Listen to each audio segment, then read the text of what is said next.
"I wish I hadn't brought it up," Rosie said. "I wish I hadn't ever been born. But most of all, I wish we had a Datsun pickup. The seat of this car is so old it's sinking in, and if it sinks in much farther, I won't be able to see anything but the speedometer. Then an 18-wheeler will probably run over us and squish us like soup in a can." "This car is not a can, and we will not be squished like soup," Aurora declared, sniffing. "You've chosen a bad figure." "Yeah, I was always flat-chested, but I didn't choose it. God did it to me," Rosie said, thinking it odd that Aurora would mention her lifelong flat-chestedness at such a time. "Oh, figure of speech, I meant," Aurora said. "Of course you didn't choose your bosom. What I meant to point out is that there's nothing soup-like about either one of us. If you get squished, it'll be like a French fry, which is what you resemble." Aurora felt no better, but she did feel cried out, and she began to mop her cheeks with a wad of Kleenex. She had already scattered several wet wads on the seat. She gathered these up, compressed them into one sopping mess, and threw the mess out the window. "Hon, you oughtn't to litter," Rosie admonished. "There's signs all up and down this highway saying don't mess with Texas." "I'll mess with it all I want to," Aurora said. "It's certainly messed enough with me." When her vision cleared a bit more, she noticed that a stream of cars and trucks was flowing past them. Looking back, she saw with alarm that a very large truck seemed to be practically pushing them. "Rosie, are you going the correct speed?" she asked. "We're not exactly leading the pack." "I'm going 55, Rosie said. "Then no wonder that truck just behind us has such an impatient aspect," Aurora said.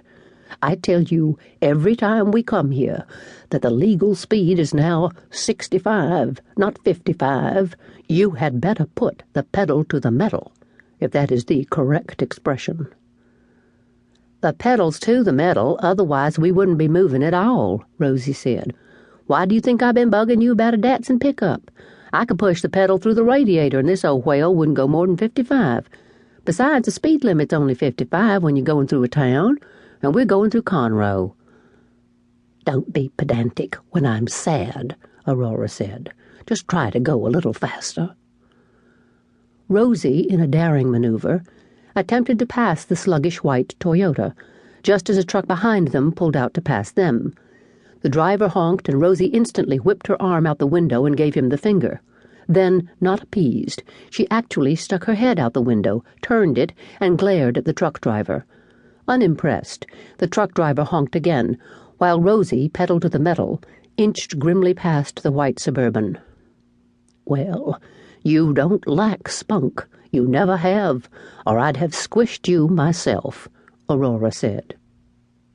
The trucker, perhaps annoyed, perhaps amused, began to tap his horn every few seconds, and Rosie, definitely not amused, stuck her arm out the window and left it there, with her middle finger extended for his benefit. The sight of her 72-year-old maid, sustaining a rude gesture while virtually beneath the wheels of a giant truck, made Aurora laugh. A vagrant bubble of mirth rose unexpectedly from inside her, but she had no more than started a little peal when sorrow came back in a flood and overran amusement, just as her Cadillac seemed about to be overrun by the 18-wheeler. "I hope it kills us. Then this will be over," she cried, as she was crying. "I'm from Bossier City, and I ain't about to be bullied by no truck," Rosie said.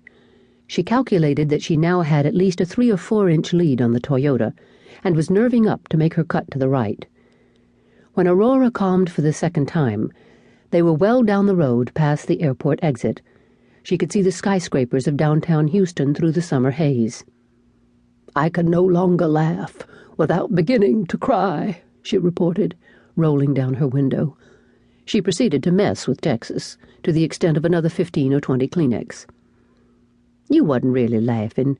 You was just mainly crying," Rosie said. Chapter 2. "The unbearable part is that he likes being in prison," Aurora said, finishing her second pig sandwich. In the bleak hours after a visit to Tommy, The two of them had formed the habit of stopping at the old pig stand. To keep listening to this audiobook, I've left you a link in the description so you can do it, at no cost thanks to Audible's 30-day free trial.